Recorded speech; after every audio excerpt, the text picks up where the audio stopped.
Hello all welcome back to my channel.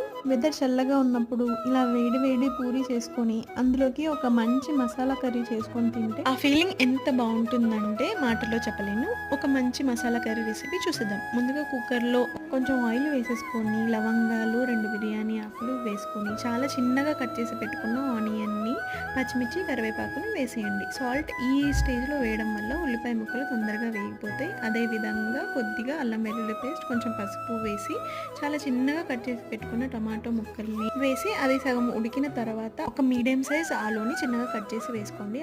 ఇప్పుడు spices అన్నిటినీ వేసేసి ముందుగా ఉడికించి పెట్టుకున్న చోలేని, శనగల్ని, కొద్దిగా కొత్తిమీరని వేసి కావాల్సినన్ని నీళ్లు వేసి కుక్కర్ మూత పెట్టుకొని 3 విజిల్స్ ఉడికిస్తే మంచి కర్రీ అయితే రెడీ అయిపోతుంది. చాలా టేస్టీగా ఉంటుంది. ఈ సీజన్లో పర్టికులర్గా రెయినీ సీజన్లో ఇది పూరితో ఎంజాయ్ చేస్తుంటే మంచి ఫీలింగ్ ఉంటుంది.